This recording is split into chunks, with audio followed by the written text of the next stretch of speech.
may batang nagtutoothbrush. At marunong na talaga siya sa sarili niya. Nag-spit out pa yan siya. Wow, good job. Good job ko ta. Larangkada na naman ang mag-ina mga madi. At laking tulong talaga ang Lumi na marunong na sa mga bagay-bagay. Siya na, imbis na siya ang toothbrushan ko. Ako ang mag-toothbrush sa kanya. Siya na mag-toothbrush. Diba? Gustong-gusto niya yan. Oh, wow. Ang dila na.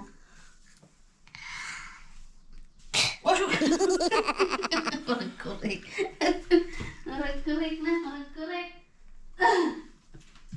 Spit out. Paano mag-spit? Spit out ang ano. Yung toothpaste niya, pwede pa naman yan mga madina.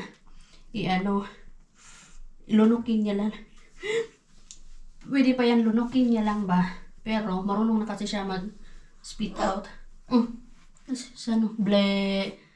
Kaya ganyan niya. Yan kasi yung nakikita niya sa amin eh. Tinuturuan namin siya paano mag-toothbrush. Minsan sabay kami. Minsan siya lang. Minsan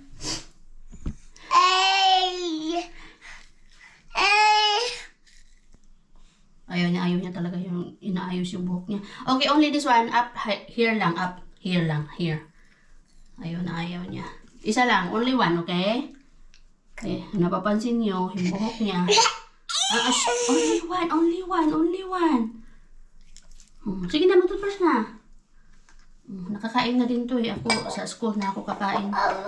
Gustuhin ko man magkape, huwag na. Wala nang oras. Liron Sinta na lang. Thank you for brushing your teeth. Good job, Lumi. Kanta liron Sinta. Liron. Tita. Buko ng Papaya. Dalay. Toyo. Buslo. Buslo. Sana buslo. No. Sisidla ng Papaya. papaya. Sisidla ng bunga. Pagdating sa Tro. nabali ang Sina. sanga. Liron. Tita. Buko ng Papaya. Inuuto-uto eh. Inuuto-uto. Again? Yun na sige again? Kompleto na yan siya. Pabango to ni Mama Nak. Ang ganda nito Siki. Ito yung napanalunan natin sa sa Christmas party. Doon sa Lahti. With the friends ng mga Lahti. Wait anak. Again. Sing. Liron. Tita. Buko ng Papaya. dapat konti lang yung nilalagay nito kasi sobrang bango niya. Tapang yung amoy. Nak, this is for Mama only, okay? Okay. Where's the awi-awi? Saan yung awi-awi, anak? Face. Sunblock. Okay. Ganyan. For the face, remember? Kailangan lagi kang naka-sunblock. Parang si Mama din. Doon. Face. Ganun. Yan. Nose. Otsa. Ay, may bangs mo. Yan. Good job. Good job din. Hands. Hands na. Ganyan na. Very good. Thank you. Tara, ako pa pala, wala pa akong medyas. Medyas na lang yung kulang ko mga madi. Let's go na. Thank you, Kuta. Yeah! Naka-ano din yan, naka-jogger yan eh. Jogger pants din yan eh. Ako, jogger pants. Wait lang anak, Mama, wag get, wala pa akong socks. Yung tatay namin, kanina pa umalis. Alas 4 na naman siya umalis. Sana nakatulog yun. Wawa naman talaga ang aming isi. Pero mas kawawa ako. Tsari.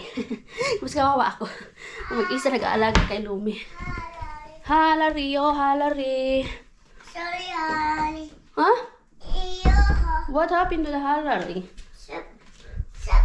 Kailangan ako dali. Phone. Half day lang kami ngayon, pero papasok. Pasok pa din ako. Ito, kailangan nating ano oras na ba? 11:35 na pala. Kailangan magmadali. Kasi kailangan makahabol ako sa alas 8 na. Alas 8 na. Alas 8 na. Bus. At ito din yung ginagamit ko, mga madi, Fresh Step. Para sa may mga maamoy kasi yung paa ko. Ginagamit ko to. At effective siya. Kahit konti lang ilagay ko, hindi na nangangamoy yung paa ko. Nangangamoy ang aking paa. Hindi ko alam kung bakit. Sa Pilipinas, wala naman akong ganito. Oh, wait lang, anak. Yes.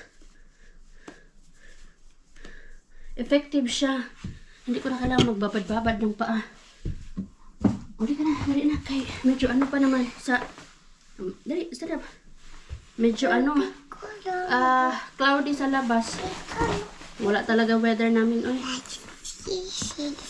Singer talaga. May singer talaga ako, mga madi. Singer talaga yung lumibo natin. Sing, liron, liron. Sita. Buko ng Papaya. dala-dalay. Luya. Buso. Sisidlan ng Papaya.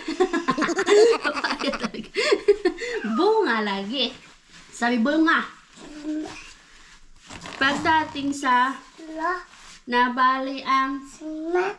liron-liron. Sita. Buko ng Papaya.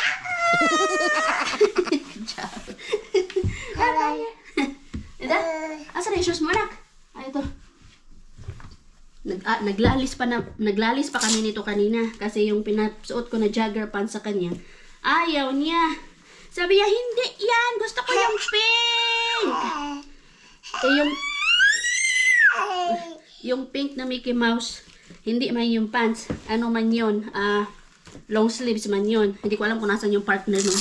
Nandun yata sa Mouse. labahan. Mouse. Kaya nagtalo kami dito kanina. Marunong na mamili mga zay ang ating lumibo. Pagdating nito, wala na talaga. Marunong na pala. Decision ang ating lumibo. Ay, nine. Okay. Tita Poise. Noy, nani. Marunong na talaga siya. Hi, Madi. Musta po? Okay. Let's go. Mga putong shoes.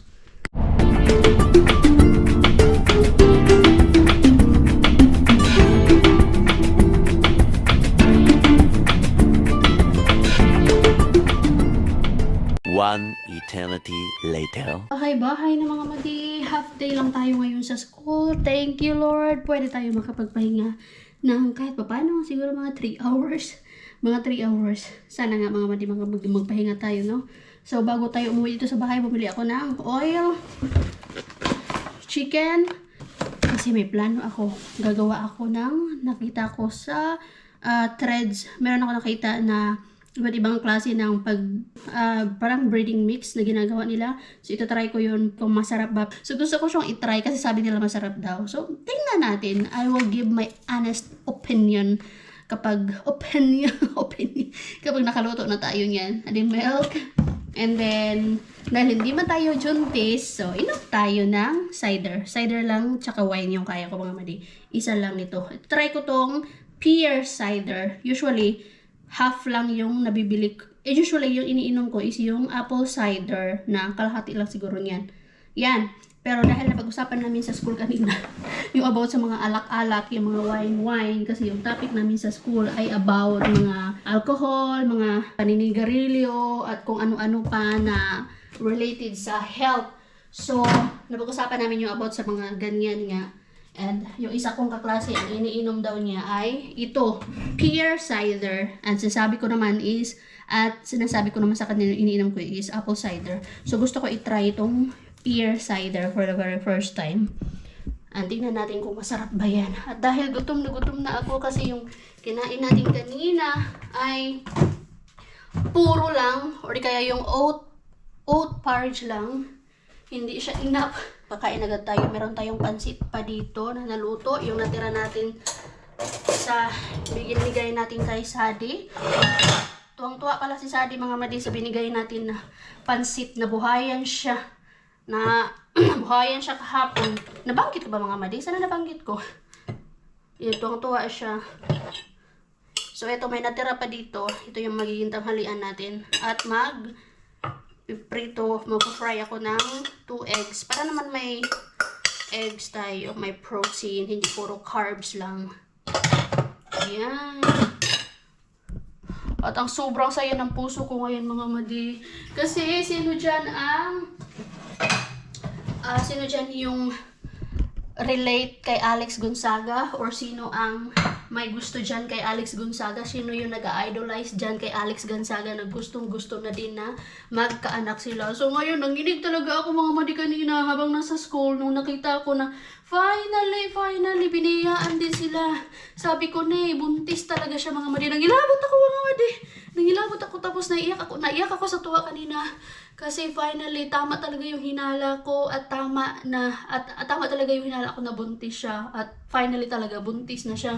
Kaya, ipakita ko dito yung comment ko mga madi. Nag-comment ako kasi sa Facebook page niya na alam ko talaga buntis na siya. Nung nakita ko yung reels niya na yun. And then nag-comment ako doon na parang yung sinabi ko na ako lang ba yung parang may napansin na something. And sabi ko doon is babalikan ko tong comment na to once na confirm yung aking gut feeling after 3 months. At nangilabot ako mga madi lalo.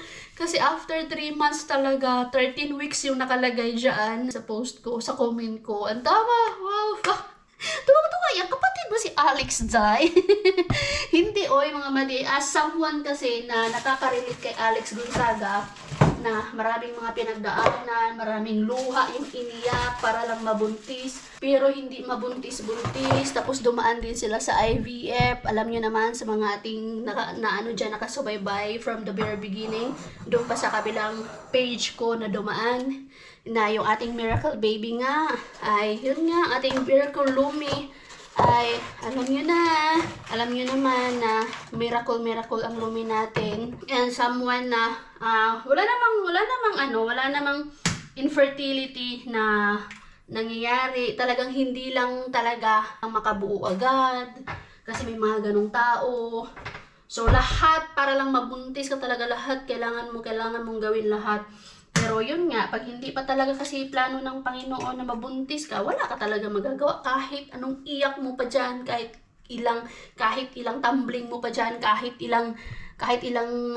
anong mga science pa yung gawin mo dyan, kung hindi pa talaga plano ni Lord, talaga hindi pa yan ibibigay ni Lord. So, sobrang relate ako sa pinagdadaanin ni Alex Gonzaga. At saka, Alex Gonzaga. At saka, of course, she's one of my favorite komedyante na nagpapasaya ng puso ko kapag tuwing weekends. Kasi once a week lang naman yan siya may vlog. O, diba? Talagang avid fan ako ni Alex. Napapasaya niya ako dito. No? Kaya sobrang saya ko sa kanya.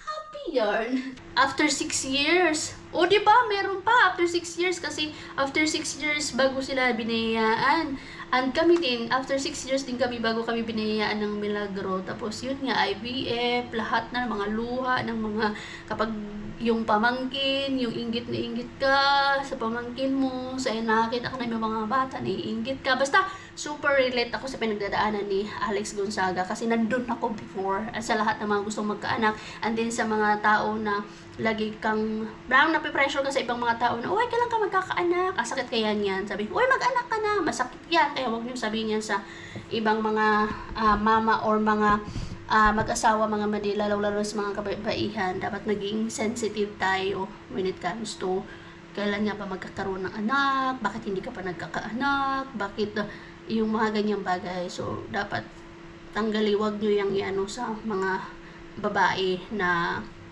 may mga asawa kasi hindi nyo alam kung ano yung sakit, gaano kasakit yan. Hindi nyo alam kung ano yung mga pinagdadaanan nila, hirap behind Kaya, dapat maging sensitive tayo. Hoy, nagluluto lang ako ng itlog. Ang dami ko ng ano. Pero yeah, I'm so happy. Alam ko, merong mga iba hindi gusto si Alex. Pero para sa akin, sobrang thank you, Lord. Pasalamat talaga ako kay Lord. Thank you, Lord. Kasi yun, answered prayer na din. Yung, isa din naman ako sa mga nagdasal kay Alex. Kaya ikaw mga madi ko, ikaw ay dalaga pa dyan. Gusto mo rin magkaanak, just comment down below lang. I will pray for you.